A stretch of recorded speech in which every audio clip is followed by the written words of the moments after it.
Imaginez pouvoir devenir 37 fois meilleur en seulement un an, simplement en vous améliorant d'1% chaque jour. James Clear, dans son livre Atomic Habits, nous montre comment de minuscules changements quotidiens peuvent aboutir à des transformations incroyables dans votre vie. Aujourd'hui, on plonge en détail dans ce best-seller pour découvrir comment vos habitudes déterminent votre succès et surtout comment les changer pour le meilleur. Avant de commencer, si vous aimez le développement personnel et que vous souhaitez apprendre comment vous améliorer jour après jour, abonnez-vous à la chaîne et cliquez sur le pouce bleu. Ça nous aide énormément et vous ne manquerez pas les prochaines vidéos inspirantes. Allez, installez-vous confortablement et c'est parti. L'importance des habitudes. Bienvenue dans cette exploration des habitudes. Pour démarrer, comprenons pourquoi les habitudes sont si importantes. Vous pensez peut-être que votre réussite dépend de grands gestes, de décisions majeures ou de moments de chance.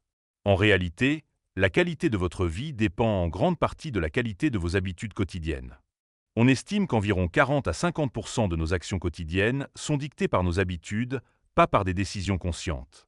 Cela signifie que presque la moitié de ce que vous faites chaque jour se déroule en pilote automatique. Vos habitudes peuvent donc vous tirer vers le haut ou vers le bas. Imaginez deux personnes qui commencent leur journée différemment. L'une se lève à l'aube, fait un peu d'exercice et lit quelques pages d'un livre inspirant, tandis que l'autre presse le bouton « snooze » 5 fois, se lève en retard, avale un croissant en courant et file au travail stressé.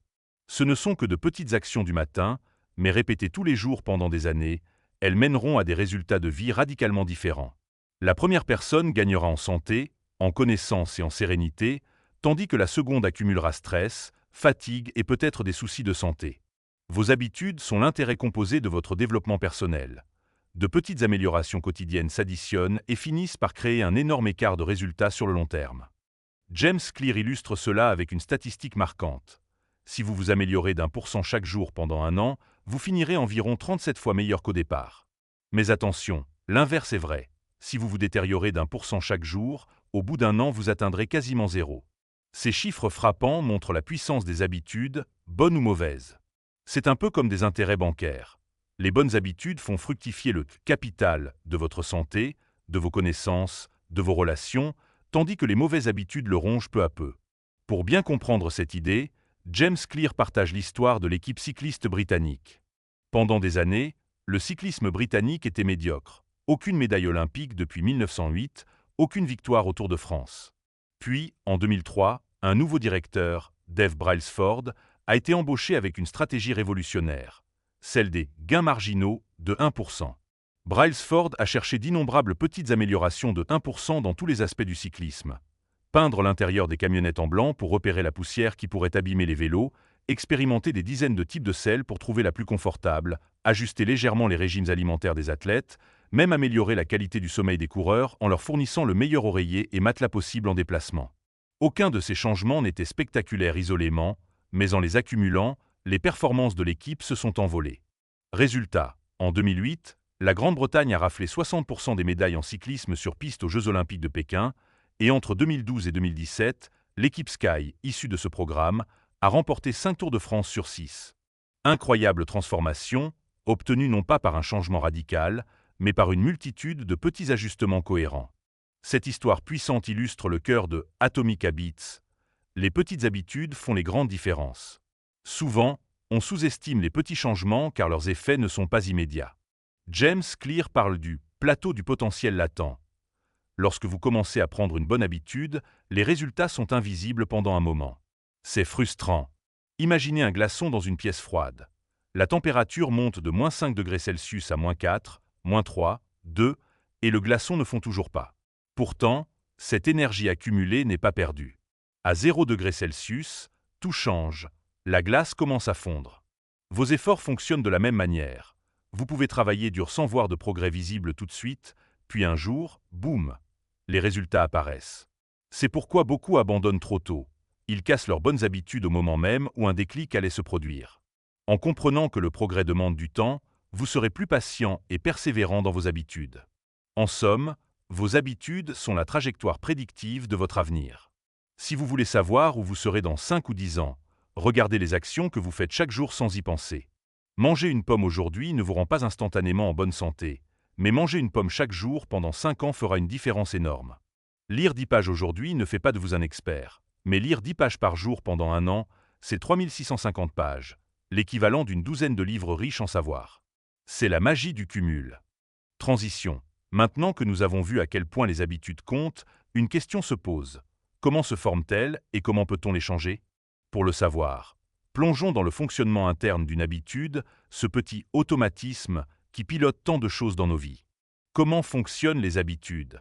Pour maîtriser vos habitudes, il faut d'abord comprendre comment elles se forment dans le cerveau. James Clear s'appuie sur la psychologie pour décrire le cycle des habitudes en 4 étapes. À chaque fois que vous répétez une habitude, qu'elle soit bonne ou mauvaise, ce processus complet se déroule, généralement de façon inconsciente.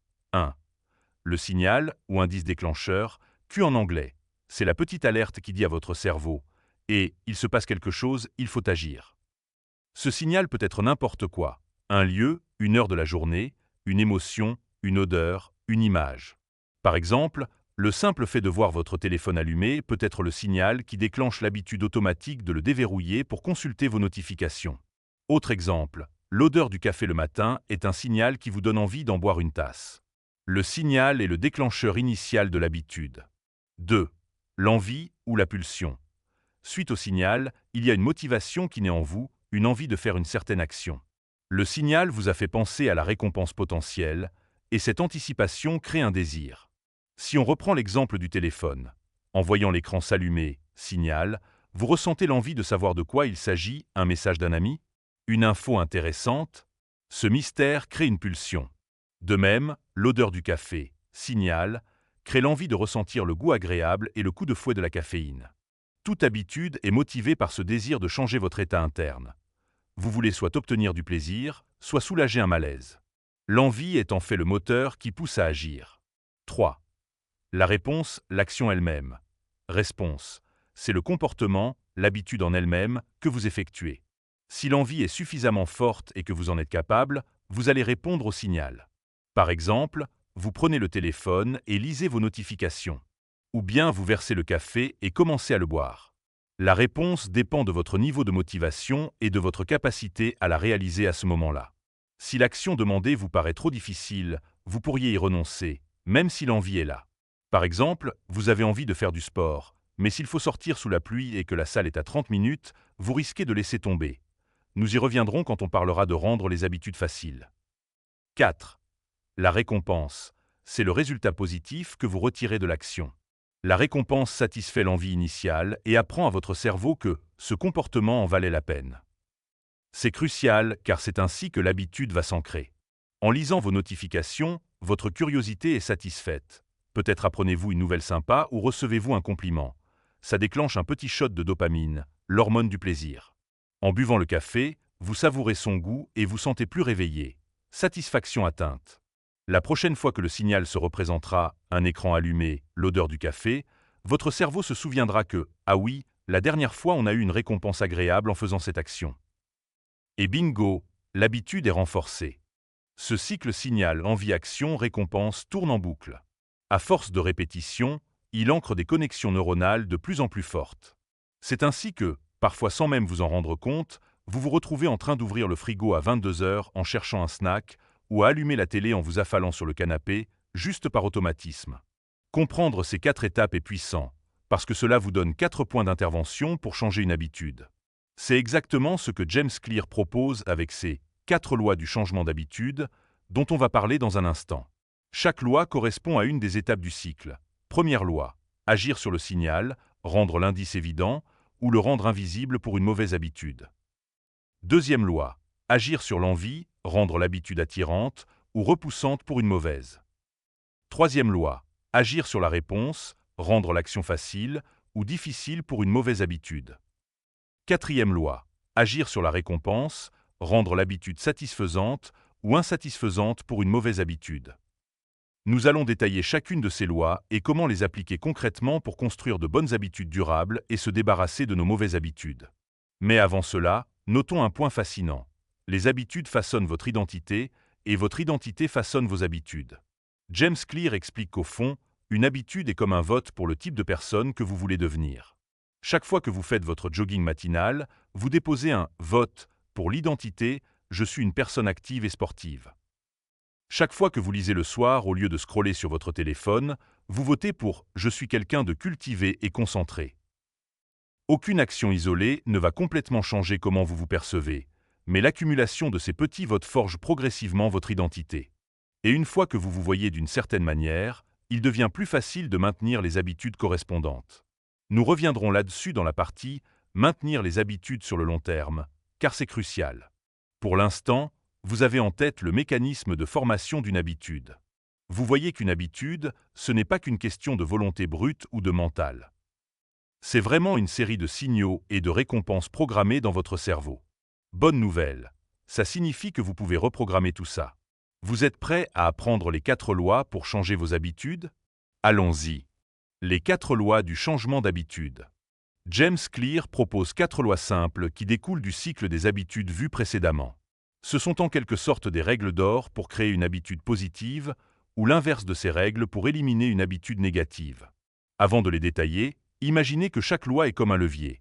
Plus vous actionnez ces leviers, plus la nouvelle habitude sera facile à adopter, ou plus la mauvaise habitude sera facile à abandonner. Vous n'êtes pas obligé d'appliquer toutes les lois à 100% pour réussir, mais chaque loi respectée augmente vos chances de succès. Donc, faites de votre mieux pour cumuler ces avantages. Entrons dans le vif du sujet avec la première loi. Première loi, rendre l'habitude évidente. Si vous voulez adopter une nouvelle habitude, rendez le signal de cette habitude évident comme le nez au milieu du visage. Autrement dit, il faut que votre environnement ou votre routine vous rappelle clairement de faire cette action, sans effort de votre part pour y penser. Quelques techniques pour rendre une habitude évidente. L'intention d'implémentation.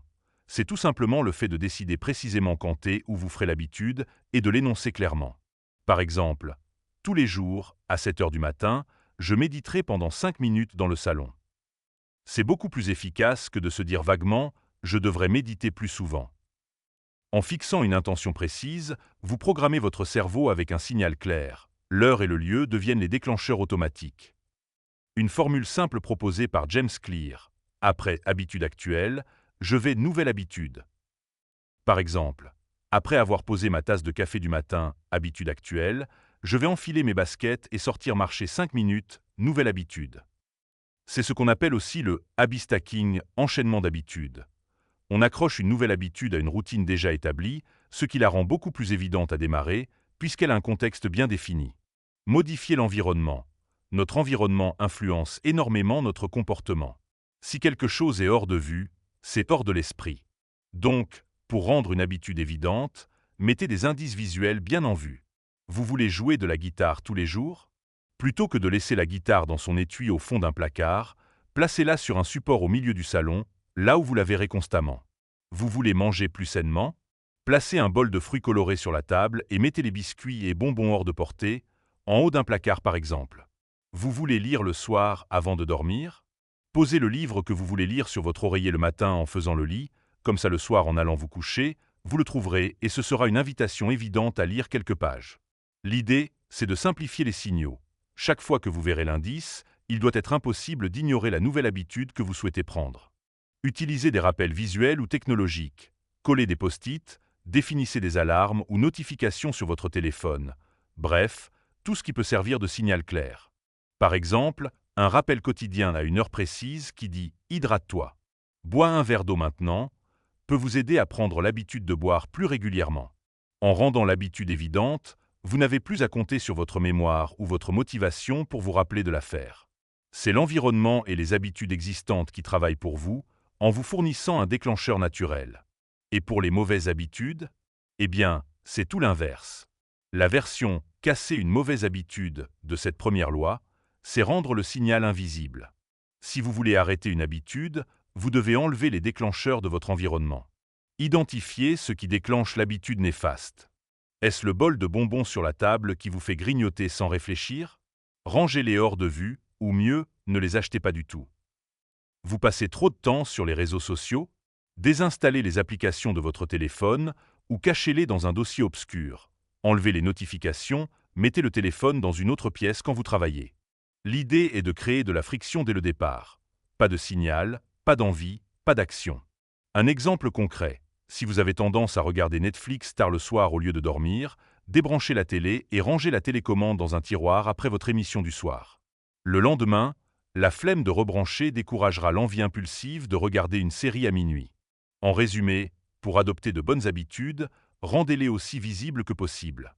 Planifiez exactement quand et où elles auront lieu, utilisez votre environnement et vos routines existantes comme tremplin. Pour éliminer les mauvaises, faites l'inverse, rendez-les invisibles. Éliminez, si possible, les signaux qui allument la mèche de vos vieilles habitudes indésirables. Deuxième loi, rendre l'habitude attrayante. Passons à la deuxième loi, qui concerne l'envie, le craving. Pour qu'une habitude se forme, il faut qu'on ait envie de la faire. Si c'est ennuyeux, désagréable ou perçu comme une corvée, notre cerveau rechignera. Alors, la règle est, rendez votre habitude attrayante, séduisante, motivante. Il faut associer un sentiment positif à l'action, créer une anticipation agréable. Comment rendre une habitude attrayante? Le temptation bundling, l'association tentante. Cette astuce consiste à combiner une action que vous devez faire avec une action que vous aimez faire. On attache la nouvelle habitude, pas encore hyper fun pour vous, avec quelque chose qui vous fait plaisir, de sorte que vous ayez hâte de le faire. Par exemple, vous adorez regarder des séries, mais vous voulez faire du sport? Décidez que vous ne regarderez votre série préférée qu'à la salle de sport, pendant que vous pédalez sur le vélo elliptique. Ainsi, aller à la salle devient plus attrayant parce que c'est associé à un plaisir. Autre exemple, vous voulez prendre l'habitude de ranger votre maison, ce qui vous barbe un peu. Mettez votre playlist musicale préférée à fond pendant que vous faites le ménage, transformant la corvée en mini-fête dansante. Ou encore, vous adorez le café de votre coffee shop favori? Emmenez votre livre ou votre projet d'écriture là-bas, vous associerez le plaisir du lieu à l'habitude de travailler sur vos objectifs. Rejoindre un environnement où la habitude est la norme. Nous sommes des créatures sociales, on imite les comportements de notre tribu pour être acceptés. Vous voulez que courir devienne attrayant? Rejoignez un groupe de jogging ou un club de course local. Si vos amis du samedi matin sont tous sur la ligne de départ pour un footing, vous aurez naturellement envie d'être des leurs. Vous souhaitez vous mettre à la lecture?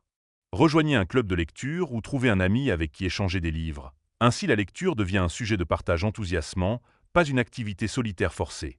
En fréquentant des personnes qui ont déjà l'habitude que vous visez, vous commencez à la trouver cool et désirable, presque par mimétisme et envie d'appartenance. Rituel de motivation. Parfois, juste démarrer est difficile. James Clear suggère de créer un petit rituel agréable avant de commencer l'habitude pour vous mettre dans le bon état d'esprit. Par exemple, si vous voulez écrire tous les matins et que vous avez du mal à vous y mettre, créez-vous un rituel du style. Préparez une bonne tasse de thé ou de café, mettre une musique d'ambiance douce, allumer une bougie parfumée, puis vous vous mettez à écrire. Ce petit rituel transformera l'activité en un moment plaisant que vous attendez avec impatience, plutôt qu'une page blanche intimidante. Changez sa perspective. Parfois, rendre une habitude attrayante, c'est aussi travailler sur votre mentalité. Recadrez la façon dont vous pensez à l'habitude. Au lieu de dire « il faut que je cours, c'est dur, je déteste ça », dites-vous que j'ai la chance de courir, de pouvoir renforcer mon corps, de prendre l'air et de me vider la tête. Remplacez « je dois le faire » par « je choisis de le faire parce que ça m'apporte bénéfice ». Ce simple changement de discours interne peut rendre l'action plus attrayante parce que vous la voyez comme un privilège ou un investissement en vous-même, pas comme une punition. Pour les mauvaises habitudes, la deuxième loi inversée est rendre l'habitude peu attrayante. Il faut affaiblir l'envie, diminuer l'attrait que la mauvaise habitude a à vos yeux. Mettez en lumière les conséquences négatives. Reprogrammez votre cerveau pour qu'il associe plus de douleur ou d'aspects négatifs à la mauvaise habitude. Par exemple, si vous voulez arrêter de fumer, éduquez-vous sur les méfaits concrets du tabac, regardez les images des poumons malades, rappelez-vous que chaque cigarette vous retire des minutes de vie en bonne santé. Rendez les effets néfastes plus saillants dans votre esprit pour que l'habitude perde de son glamour. De même, si vous voulez réduire les réseaux sociaux, lisez sur le fait que cela vous vole du temps et peut nuire à votre santé mentale. Repensez aux soirées où vous avez scrollé 2 heures et vous vous êtes senti vide après. Il faut associer la mauvaise habitude à « ce n'est pas cool du tout » au lieu de « plaisir coupable sympa ». Point astérisque contrat d'engagement ou pari. Impliquez des conséquences négatives sociales ou financières si vous cédez à la mauvaise habitude. Vous pouvez par exemple conclure un contrat avec un ami. Si je fume une cigarette, je te dois 50 €, ou si je ne vais pas à la gym comme prévu, je posterai sur les réseaux que j'ai manqué mon objectif. Le simple fait de savoir qu'il y a une punition concrète et embêtante en cas d'écart peut rendre l'habitude beaucoup moins attrayante. Tout à coup, fumer cette cigarette ne vous apporte pas seulement un bref plaisir, elle vous coûte cher ou vous fait honte, ce qui casse l'envie. Inversez le temptation bundling. c'est-à-dire rendre la mauvaise habitude moins attrayante en la dissociant de choses agréables. Si, par exemple, vous grignotez en regardant la télé, décidez que vous ne pourrez regarder votre série préférée que si vous ne mangez pas de cochonneries en même temps. Si vous voulez parcourir Instagram, obligez-vous à d'abord faire 10 pompes. Cela peut vous décourager et briser l'association Instagram égale détente facile. La rendant moins tentante. L'essentiel de cette deuxième loi, c'est d'utiliser l'entraînement de votre cerveau par l'anticipation. Rendez les bonnes habitudes désirables, amusez-vous avec, et faites paraître les mauvaises habitudes répugnantes ou coûteuses. Votre cerveau aime ce qui est agréable et déteste ce qui est désagréable, alors manipulez un peu la balance en votre faveur. Quatrième loi, rendre l'habitude satisfaisante. On arrive à la quatrième et dernière loi, liée à la récompense. Pour qu'une habitude reste et se renforce, il faut qu'elle soit gratifiante, qu'elle vous donne un sentiment de satisfaction. Notre cerveau est câblé pour répéter les actions qui nous font du bien. Pas de récompense, pas de répétition. C'est aussi simple que ça. Le problème, c'est que beaucoup de bonnes habitudes ont des récompenses retardées. Faire du sport égale bénéfice sur la santé à long terme, économiser de l'argent égale sécurité financière plus tard, étudier égale diplôme l'an prochain, alors que les mauvaises habitudes ont des récompenses immédiates, fumer donne une détente tout de suite, manger un donut c'est délicieux sur le moment, procrastiner sur YouTube c'est fun maintenant. Ce décalage fait que notre cerveau favorise souvent le court terme au détriment du long terme. La clé de cette quatrième loi, c'est donc de trouver un moyen de ramener une forme de récompense immédiate aux bonnes habitudes pour que votre cerveau dise « Hey, j'ai aimé ça, on recommence demain ». Comment rendre une habitude satisfaisante immédiatement? Le suivi d'habitude. C'est bête et simple, mais tenir un suivi visuel de votre habitude peut être étonnamment satisfaisant. Par exemple, utilisez un calendrier ou un bullet journal et cochez chaque jour où vous tenez votre habitude, une croix rouge sur le jour où vous avez fait vos pompes, écrit vos 5 lignes. Chaque croix ou coche est une petite récompense en soi. Ça fait du bien de voir une belle chaîne ininterrompue de succès quotidien. C'est presque un jeu. Vous voulez protéger cette séquence pour ne pas briser la chaîne. Cette technique est inspirée du comédien Jerry Seinfeld, qui marquait chaque jour où il écrivait des blagues d'une croix sur un calendrier géant, créant ainsi une chaîne de jours consécutifs de créativité. Plus la chaîne grandit, plus on est motivé à la prolonger. Alors sortez un carnet ou une appli d'habitude et commencez à collectionner les succès quotidiens. C'est très gratifiant de voir le progrès en temps réel. Récompensez-vous immédiatement après l'habitude. Trouvez une petite récompense qui ne sabote pas vos efforts et offrez-la vous juste après avoir fait la bonne habitude. Par exemple, après chaque session d'étude d'1 heure, accordez-vous 10 minutes pour regarder une vidéo marrante ou pour manger un fruit que vous aimez. Après chaque séance de sport, prenez une bonne douche chaude relaxante et pourquoi pas un smoothie délicieux. Après avoir nettoyé la maison, détendez-vous avec un épisode de votre série préférée.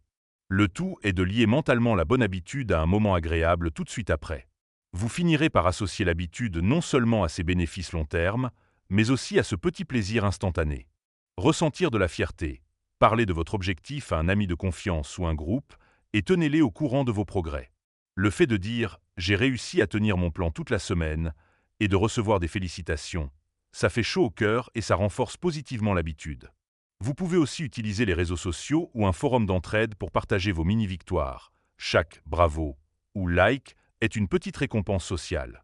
Attention toutefois, choisissez un cercle bienveillant pour cela, des gens qui vous encouragent. Et si partager ne vous plaît pas, vous pouvez simplement tenir un journal de vos réussites. Écrivez ce que vous avez accompli aujourd'hui grâce à vos habitudes. Relire ce journal plus tard vous remplira de satisfaction et vous donnera envie de continuer. Gamifiez le processus. Transformez votre habitude en jeu.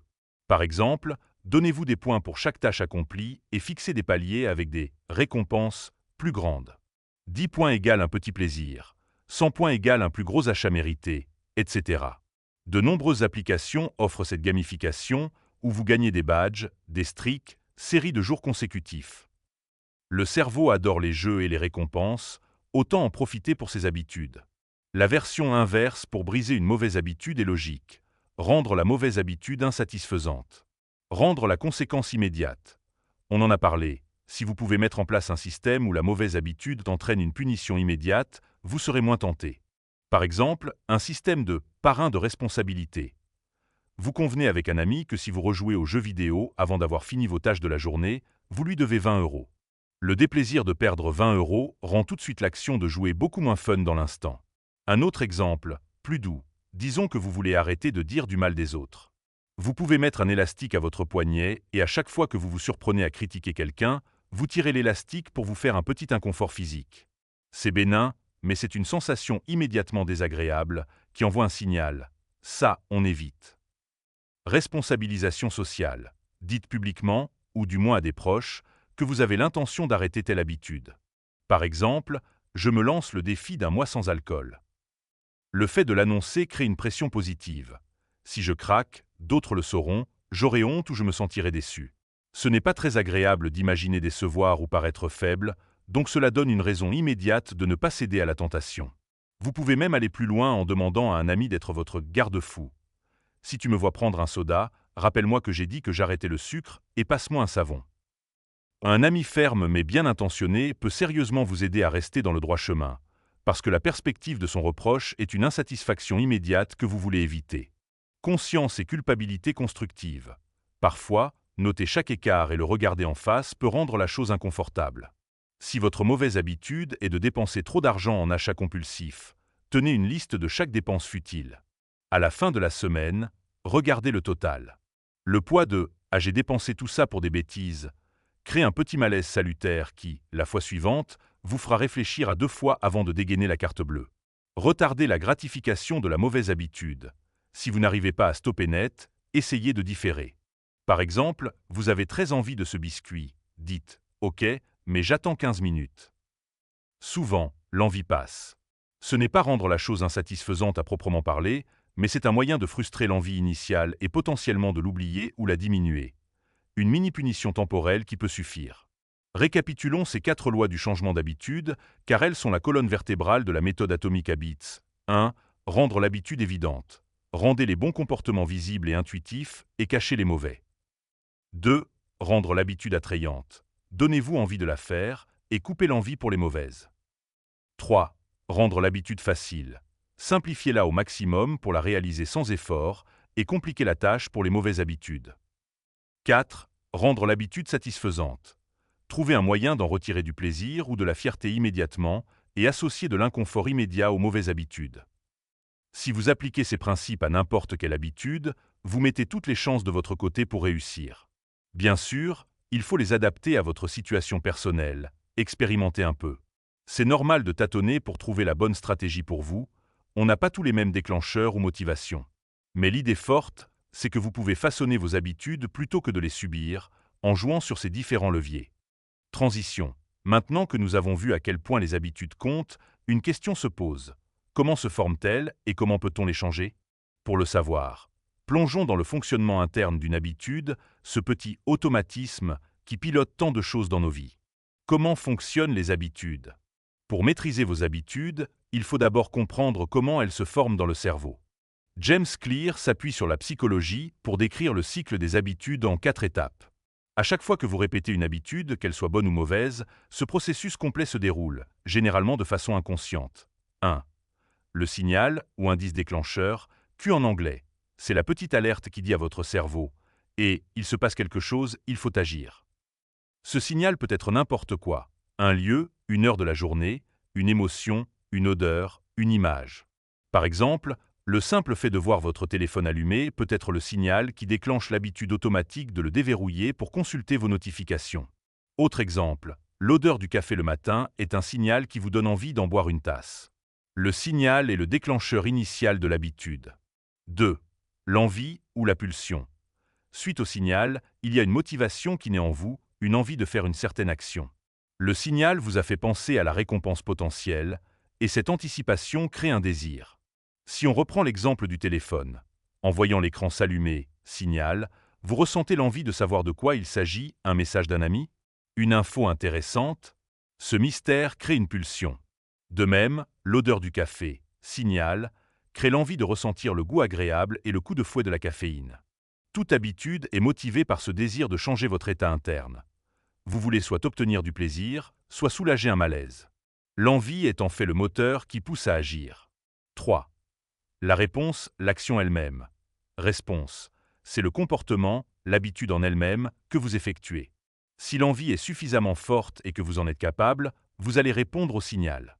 Par exemple, vous prenez le téléphone et lisez vos notifications. ou bien vous versez le café et commencez à le boire? La réponse dépend de votre niveau de motivation et de votre capacité à la réaliser à ce moment-là. Si l'action demandée vous paraît trop difficile, vous pourriez y renoncer, même si l'envie est là. Par exemple, vous avez envie de faire du sport, mais s'il faut sortir sous la pluie et que la salle est à 30 minutes, vous risquez de laisser tomber. Nous y reviendrons quand on parlera de rendre les habitudes faciles. 4. La récompense. C'est le résultat positif que vous retirez de l'action. La récompense satisfait l'envie initiale et apprend à votre cerveau que ce comportement en valait la peine. C'est crucial car c'est ainsi que l'habitude va s'ancrer. En lisant vos notifications, votre curiosité est satisfaite. Peut-être apprenez-vous une nouvelle sympa ou recevez-vous un compliment. Ça déclenche un petit shot de dopamine, l'hormone du plaisir. En buvant le café, vous savourez son goût et vous sentez plus réveillé. Satisfaction atteinte. La prochaine fois que le signal se représentera, un écran allumé, l'odeur du café, votre cerveau se souviendra que, ah oui, la dernière fois on a eu une récompense agréable en faisant cette action. Et bingo, l'habitude est renforcée. 2. Accepter l'ennui et la routine. Une des raisons pour lesquelles beaucoup abandonnent leurs bonnes habitudes, c'est l'ennui ou la monotonie qui finit par s'installer. Au début, c'est fun d'aller à la salle de sport, on est enthousiaste. Puis, quelques mois plus tard, ça devient banal, répétitif, peut-être même ennuyeux certains jours. James Clear dit ceci: les maîtres et les experts sont simplement des gens qui s'ennuient de la bonne façon. Autrement dit, les vrais champions sont capables de continuer à exécuter la routine même quand la nouveauté est passée. Eux aussi ressentent de l'ennui, mais ils ont compris que la constance surpasse la motivation passagère. Alors préparez-vous mentalement. Oui, il y aura des jours où votre habitude sera chiante, disons-le. Ces jours-là, souvenez-vous que chaque répétition compte et que c'est justement en surmontant l'ennui que vous vous distinguez. Une astuce pour contrer l'ennui tout en restant dans l'habitude, c'est de légèrement pimenter le challenge. Par exemple, vous courez toujours 3 km? Un jour, essayez 3,2 km ou tentez de courir un peu plus vite. Vous faites 20 minutes de piano? Essayez une nouvelle chanson simple pour varier. De petits ajustements pour garder un intérêt. Mais globalement, sachez que la discipline commence là où la motivation s'arrête. Et c'est normal. Apprenez à apprécier le processus lui-même, même répétitif, parce que c'est lui qui vous mène au résultat souhaité. 3. Ne jamais manquer 2 fois de suite. Ceci est une règle d'or pour la consistance. Ne ratez jamais 2 fois votre habitude. Il est humain de parfois rater un jour. Vous êtes malade, ou très occupé, ou vous avez juste oublié. Ce n'est pas grave en soi. Rater une fois n'impactera pas votre progrès à long terme, à condition que vous vous remettiez en selle dès le lendemain. C'est le 2e jour manqué qui peut marquer le début d'une nouvelle habitude, celle de ne plus faire l'action. Donc, soyez indulgent avec vous-même pour un écart, mais soyez vigilant à ne pas le laisser se reproduire immédiatement. Par exemple, vous n'avez pas pu faire votre marche quotidienne aujourd'hui? Assurez-vous à tout prix que demain vous la fassiez, même une version réduite, 5 minutes autour du bloc, juste pour dire « je l'ai fait ». Vous deviez écrire tous les jours et vous avez zappé hier? Écrivez quelques phrases aujourd'hui absolument, pour briser l'élan de la paresse avant qu'il ne s'installe. Cette mentalité de « jamais 2 fois » crée un filet de sécurité. Ça vous permet d'être imparfait, parce qu'on le sera tous tôt ou tard, tout en empêchant l'écart de devenir un abandon. 4. Adaptez vos habitudes aux différentes circonstances. La vie n'est pas un long fleuve tranquille. Voyage, imprévu, changement de boulot, naissance d'un enfant, période de fête. Ces changements peuvent chambouler vos routines établies. Pour maintenir vos habitudes sur le long terme, il faut apprendre à les adapter plutôt que de les jeter aux orties dès que le contexte change. Par exemple, vous partez en déplacement professionnel et vous ne pouvez pas aller à votre gym habituel? Peut-être pouvez-vous faire une petite routine d'exercice au poids du corps dans la chambre d'hôtel, même 10 minutes pour garder le rythme. Vous avez un emploi du temps chargé pendant 2 semaines? Au lieu de tout arrêter en disant « je n'ai pas le temps », réduisez la voilure mais faites un minimum. Lire 2 pages au lieu de 10, méditer 1 minute au lieu de 5, mais continuez le fil. James Clear rappelle que le perfectionnisme est l'ennemi du progrès. Mieux vaut faire une version allégée de l'habitude que pas d'habitude du tout. Donc ajustez l'intensité, l'horaire ou la forme de vos habitudes quand la vie change, mais essayez de garder l'intention principale vivante. De même, ayez des plans de secours. Si je ne peux pas faire mon habitude à l'heure habituelle, alors je la ferai à autre moment. Par exemple, si je ne peux pas courir le matin, je ferai 20 minutes de marche pendant la pause déjeuner. Ainsi, vous avez déjà pensé aux alternatives au lieu de simplement annuler. 5. Suivez vos progrès, mais gardez un œil sur la tendance globale. Mesurer et voir son progrès est motivant, d'où la suggestion du Habit Tracker. Cependant, faites attention à ne pas devenir obsédé par les chiffres au jour le jour. Il y aura des hauts et des bas. Peut-être que votre poids remonte un peu un jour, ou que vous lisez un peu moins une semaine. Ce qui compte, c'est la tendance sur la durée. Un bon truc est de faire des bilans réguliers, par exemple mensuels. Regardez où vous en étiez il y a 3 mois et où vous en êtes maintenant. Si vous notez vos performances, courses effectuées, pages lues, économies réalisées, constatez la progression sur le long terme. Cela vous encouragera à continuer. Et si vous voyez une stagnation ou un recul, c'est l'occasion de réajuster, sans tout jeter. Peut-être l'habitude a besoin d'un nouveau petit challenge, ou quelque chose coince dans votre système. Utilisez ces données non pas pour vous blâmer, mais pour apprendre et améliorer votre routine. 6. Célébrez les petites victoires et cultivez la gratitude. Maintenir une habitude est plus facile quand on apprécie le chemin parcouru. Prenez 1 minute pour vous féliciter de ce que vous avez accompli grâce à vos habitudes. Vous avez tenu 30 jours sans sucre? C'est formidable. Reconnaissez vos efforts et autorisez-vous à être fier. Vous avez lu 5 livres en 5 mois grâce à votre rituel du soir? C'est 5 de plus qu'avant. Bravo. Cette célébration n'a pas besoin d'être extravagante, mais le simple fait de se dire « bien joué », libère de la dopamine et associe de la satisfaction à l'habitude elle-même. Certains inscrivent même ces victoires dans un journal de gratitude, du genre « je suis content d'avoir maintenu ma méditation quotidienne, ça me fait du bien ». En soulignant le positif, on renforce l'envie de continuer. 7. Continuez d'apprendre et de vous inspirer. Parfois, ce qui nous redonne de l'enthousiasme sur le long terme, c'est de nous éduquer davantage sur le sujet ou de trouver de nouvelles sources d'inspiration. Si c'est le fitness, lisez des témoignages de gens qui ont transformé leur vie avec le sport, suivez des influenceurs sains qui vous motivent, essayez de nouvelles recettes saines pour ne pas vous lasser. Si c'est apprendre une langue, regardez des films dans cette langue, projetez-vous dans un voyage où vous la parlerez, rencontrez des gens qui la parlent. Maintenir une habitude, c'est aussi maintenir son intérêt pour la chose en question. Continuez à alimenter la flamme avec du contenu positif, des histoires à succès, des petites variations dans votre routine pour ne pas tomber dans une ornière démotivante. Enfin, un point fondamental, soyez patient et bienveillant envers vous-même. Les habitudes, c'est pour la vie, pas pour un sprint de 15 jours. Il y aura des moments faciles et des moments difficiles, c'est normal. L'important, c'est la constance sur la longue durée. Si vous tombez, relevez-vous. Si vous déviez, revenez sur le chemin. Rappelez-vous ce que vous avez appris, même 1% d'amélioration chaque jour, parfois, ce n'est pas linéaire, mais sur un an ça compte. Donc ne vous découragez pas si un jour vous fait un peu de surplace, ou si après 3 mois vous n'êtes pas transformé, comme vous l'espériez. Le changement profond prend du temps. Ayez confiance dans le processus et gardez le cap. Transition. On a maintenant plein de clés en main pour créer de bonnes habitudes et les garder. Pour être complet, parlons des erreurs courantes que l'on fait tous en essayant de changer nos habitudes, histoire que vous puissiez les éviter. Car oui, malgré la meilleure volonté du monde, il y a quelques pièges classiques où on peut tomber. Découvrons-les et voyons comment s'en prémunir. Erreurs courantes et conseils pratiques. Changer ses habitudes n'est pas une entreprise facile, et on a tous connu des tentatives avortées. Voici quelques erreurs fréquentes et des conseils concrets pour y remédier, en s'inspirant notamment des enseignements de James Clear dans Atomic Habits. Erreur 1. Vouloir changer trop de choses à la fois. L'enthousiasme initial peut nous jouer des tours. On lit un livre motivant comme celui-ci, et on se dit « Génial, dès lundi, je me lève à 5 heures, je médite, je fais du sport, j'arrête le sucre, j'apprends le chinois et je commence un business en ligne. » Cette approche, tout révolutionner d'un coup, est presque sûre d'échouer. Pourquoi? Parce que ça fait beaucoup trop de nouvelles contraintes simultanées pour notre pauvre cerveau. On a une certaine réserve de volonté et d'énergie mentale chaque jour, et la multiplier sur 10 nouvelles habitudes en même temps va épuiser cette réserve très rapidement.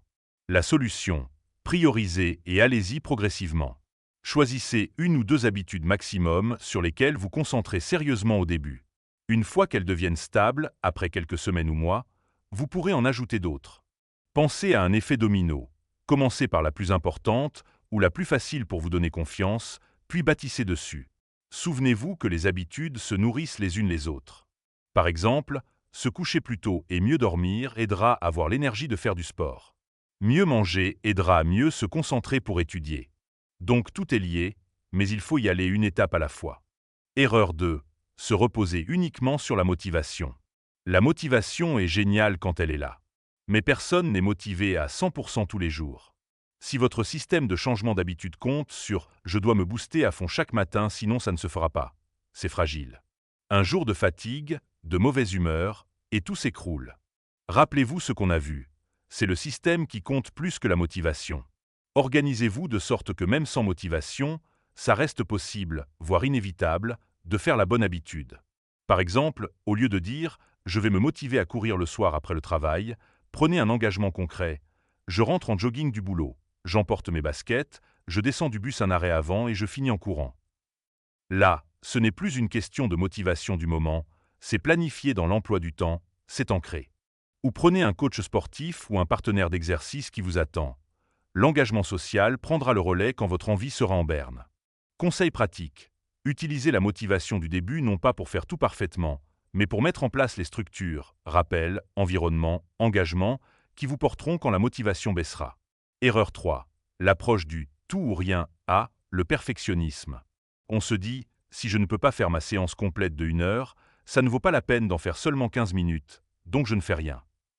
Ou j'ai craqué sur un donut ce midi alors que j'étais censé être au régime strict, foutu pour foutu, autant manger une pizza ce soir. Ce genre de pensée sabote nos efforts. James Clear nous encourage à voir les choses autrement. Chaque action compte, même imparfaite. Il n'y a pas de tout ou rien. Si vous ne pouvez pas faire 100%, faites 50% ou 20%. C'est toujours infiniment mieux que 0%. Si vous manquez un jour, ne laissez pas l'échec s'étendre. Un peu de quelque chose surpasse beaucoup de rien. Donc luttez contre ce discours intérieur qui dit « tant qu'à avoir raté, laisse tomber ». Non, reprenez simplement là où vous pouvez. Par exemple, vous deviez courir 30 minutes, vous n'avez que 10 minutes avant la nuit? Courez 10 minutes. Ce n'est pas ce que prévoyait le plan parfait, mais c'est utile, et surtout ça maintient l'élan de l'habitude. Vous aviez prévu de lire un chapitre, mais vous êtes épuisé? Lisez juste 2 pages pour garder la routine et aller dormir. Conseil. Apprenez à valoriser la continuité plus que l'intensité ponctuelle. Mieux vaut une séance courte que pas de séance du tout. Erreur 4. Négligez l'environnement. Parfois on pense que tout est une question de volonté personnelle, alors qu'en réalité notre environnement nous influence constamment. Si vous essayez d'arrêter le sucre mais que votre cuisine ressemble à une confiserie, vous vous compliquez la vie inutilement.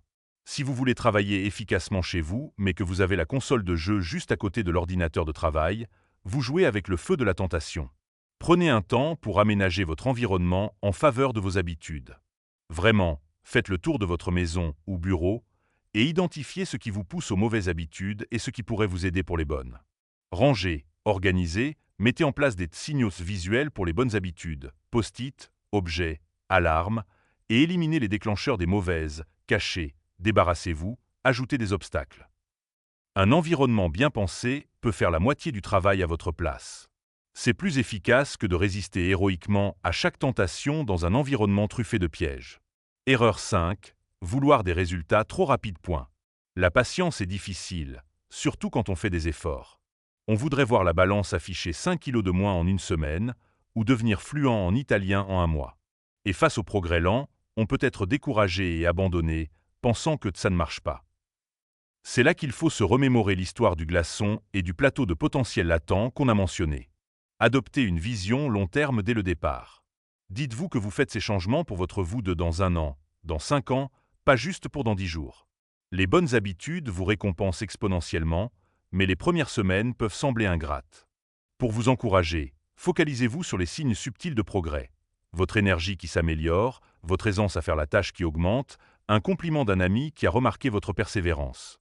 Des choses parfois plus qualitatives que quantitatives. Et célébrez ces petites étapes, comme on a dit. N'attendez pas d'avoir atteint l'objectif final pour reconnaître que du progrès a eu lieu. Restez confiant que les résultats viendront en temps voulu si vous respectez le processus. Erreur 6. Ne pas prévoir les obstacles et les rechutes. Aucun plan ne survient intact au contact de la réalité. Si vous n'êtes pas prêt mentalement à faire face aux imprévus, le premier obstacle risque de vous faire sortir de la route. Par exemple, vous tenez bien votre routine de course, et hop, vous vous blessez légèrement ou il y a une semaine de météo exécrable. Vous laissez tout tomber. Pratiquez ce qu'on appelle la planification de l'échec. Que ferais-je si X se produit? On en a touché un mot, avoir des plans B. Aussi, acceptez par avance que quelques rechutes peuvent arriver. Si vous essayez d'arrêter de fumer, il se peut que vous craquiez une fois lors d'une soirée stressante. Plutôt que de vous dire « je suis nul, c'est foutu », dites « ok, j'ai glissé, ça arrive, comment puis-je éviter que ça se reproduise ?» Peut-être éviter certaines situations à risque au début ou appeler un ami en renfort quand l'envie est trop forte. Chaque échec temporaire est une leçon sur vous-même. Qu'est-ce qui m'a fait tomber et comment puis-je m'y préparer la prochaine fois?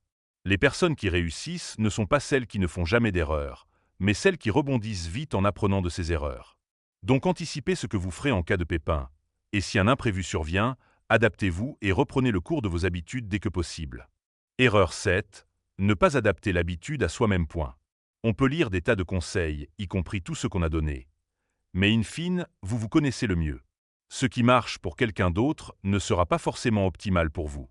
Par exemple, tout le monde dit « le matin c'est mieux pour les habitudes importantes », mais peut-être que vous n'êtes pas du tout du matin et que vous serez plus constant en faisant votre habitude le soir. Ou bien votre ami adore courir en groupe, mais vous êtes plus régulier quand vous courez seul, au calme. Personnalisez votre approche. Les lois de base restent vraies, on est tous humains avec un cerveau semblable, mais il y a de la flexibilité. Si une technique ne fonctionne pas pour vous après essai, changez-la. Soyez le scientifique de vos propres habitudes. Testez, mesurez, ajustez. L'objectif, c'est que ça marche pour vous, pas de suivre à la lettre une méthode. James Clear lui-même donne beaucoup d'exemples, mais il encourage à expérimenter. Donc sentez-vous libre d'être créatif, d'utiliser vos préférences personnelles. Le principal est de respecter l'esprit. Qu'une bonne habitude soit plaisante, évidente, faisable, gratifiante, vous pouvez y arriver de multiples façons. Erreur 8. Oubliez pourquoi on fait ça au quotidien, on peut se laisser piéger par la routine et perdre de vue la raison profonde pour laquelle on a voulu changer. Quand l'effort devient dur, se souvenir de son « pourquoi » initial peut raviver la flamme. Clarifiez votre pourquoi dès le départ et revenez-y souvent. Pourquoi vouloir cette habitude? Quel impact positif cela aura sur votre vie, sur la personne que vous aimez, sur votre futur?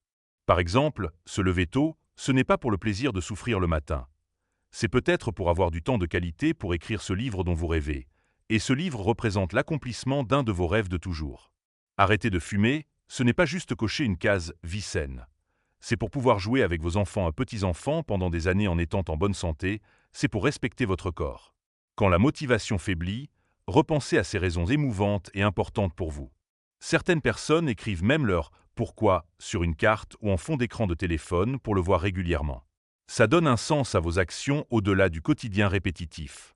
Voilà pour les erreurs communes et les conseils pour les éviter. Ce n'est pas une liste exhaustive, mais ce sont vraiment des points qui reviennent souvent chez la plupart d'entre nous. Le message à retenir de tout ça, changer ses habitudes, c'est un art autant qu'une science. Il y a des principes universels, merci la science du comportement, mais aussi une dimension personnelle et émotionnelle. Armez-vous de patience, d'autocompassion et de persévérance. Avec les bonnes méthodes, vous allez y arriver. Et n'oubliez pas, chaque jour est une nouvelle chance de vous améliorer un petit peu. Si vous vous ratez aujourd'hui, il y a demain. Concentrez-vous sur le chemin parcouru, pas seulement sur la destination lointaine. Nous voici à la fin de ce voyage à travers Atomic Habits de James Clear, et j'espère que ce résumé détaillé vous aura non seulement appris des choses, mais surtout donné envie de passer à l'action. Parce qu'au bout du compte, ce qui changera votre vie, ce n'est pas de connaître ces concepts, c'est de les appliquer, un petit pas à la fois. Rappelons les points clés une dernière fois. Les habitudes déterminent jusqu'à 50% de vos actions quotidiennes, elles sont donc un facteur décisif de réussite ou d'échec. De minuscules changements, 1% par jour, peuvent sembler insignifiants mais mènent à des résultats énormes sur la durée, 37 fois meilleurs en un an, souvenez-vous. Comprendre le cycle d'une habitude, signal envie, action, récompense, vous donne le pouvoir d'intervenir à chaque étape pour créer de bonnes habitudes ou éliminer les mauvaises. Les 4 lois du changement d'habitude sont vos outils. Rendre l'habitude évidente, attrayante, facile et satisfaisante. Et pour casser une mauvaise, la rendre invisible, repoussante, difficile et insatisfaisante. Utilisez ces leviers dans votre vie quotidienne. Modifiez votre environnement, changez votre perception, simplifiez vos routines, récompensez-vous intelligemment. La clé de la réussite sur le long terme, c'est la constance plus que l'intensité. Construisez une identité en accord avec vos objectifs. Je suis une personne saine, organisée, créative. Acceptez que ce n'est pas toujours excitant, mais que chaque répétition compte. Ne visez pas la perfection, Visez la continuité, ne manquez pas de foi, et adaptez-vous aux imprévus sans culpabilité. Évitez les erreurs classiques en y étant préparé. Trop en faire d'un coup, compter uniquement sur la volonté, tout abandonner après un écart, ignorer l'influence de l'environnement, se décourager trop vite. Maintenant, vous savez comment contourner ces pièges. Atomic Habits est un livre incroyablement riche en exemples et en conseils pratiques. Nous avons couvert énormément de choses et vous avez maintenant une boîte à outils bien remplie pour remodeler vos habitudes.